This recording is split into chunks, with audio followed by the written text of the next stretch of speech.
অনেক দিন ধরেই রেসিপিটার ভিডিও করে রেখেছিলাম, নানান রকম ব্যস্ততার কারণে রেসিপিটি দেওয়া হয়নি। হ্যালো সবাইকে, আসসালামু আলাইকুম। সবাই কেমন আছেন? ফ্রিজে অনেকগুলো সবজি রয়ে গিয়েছিল যেটা কিনা খাওয়া হচ্ছিল না, তো আমি আজকে সবগুলো সবজি বের করে খুব ভালো করে এই যে কেটে নিব, এরপর ধুয়ে নিব।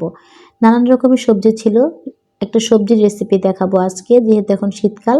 আশা করি এভাবে সবজি রান্না করলে সবজি খেতে অনেক মজা হবে। তো যাই হোক, এই যে আমার সবজিগুলো কাটা হয়ে গিয়েছে, এবার আমি সবজিগুলোকে খুব ভালো করে ধুয়ে নেব। সবজিটা রান্না করতে এখানে আমি 2 ধরনের ডাল ব্যবহার করছি। এখানে আমি 1 মুঠ পরিমাণ মসুর ডাল আর 1 মুঠ পরিমাণ মুগ ডাল নিয়ে নিলাম।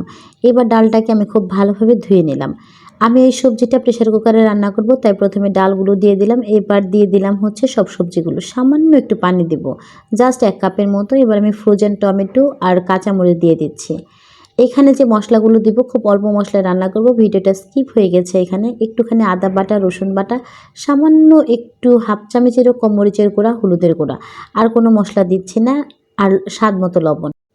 এবার এটাকে মিশিয়ে আমি প্রেসার কুকারে দিয়ে দিব। জাস্ট মিডিয়াম টু লো হিটে 3 থেকে 4টা সিটি দিলে সবজিটা পারফেক্টলি কুক হয়ে যাবে। বেশি সিটি দিব না, তাহলে সবজিটা অনেক বেশি সেদ্ধ হয়ে যাবে, যেটা কিনা খেতে ভালো লাগবে না। এই যে দেখেন, এখানে আমার সবজিগুলো সেদ্ধ হয়ে গেছে। এবার আমি এটাকে তেলে দিয়ে দেব, মানে বাগার দিয়ে দেব।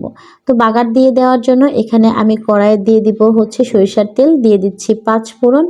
আর দেখেন, এখানে আমি 3 রকমের মশলা নিয়েছি, রসুন কুচি, পেঁয়াজ কুচি এবং শুকনো মরিচ। এবার এটাকে খুব ভালো করে লাল লাল করে ভেজে এবার আমি সবজিগুলো দিয়ে দিচ্ছি। এই যে একদমই আমার সবজিটা রান্না শেষ হয়ে গিয়েছে। এবার আমি এটাকে ঢেকে সামান্য একটু ভাজা জিরার গুঁড়া লাস্টের দিকে নামিয়ে নেব।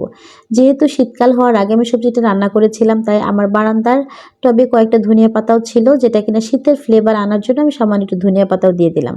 এই যে দেখেন কেমন সুন্দর কালার হয়েছে, তাই না? এটা আপনি পরোটা, রুটি, নান এবং কি ভাতের সাথেও খেতে পারেন। একদম জমে যাবে এরকম একটা সবজি থাকলে সকালে নাস্তায়। তো যাই হোক, আবার নতুন কোনো রেসিপিতে দেখা হবে ইনশাল্লাহ। সেই পর্যন্ত বিদায় নিচ্ছি। আল্লাহ হাফিজ, আসসালামু আলাইকুম।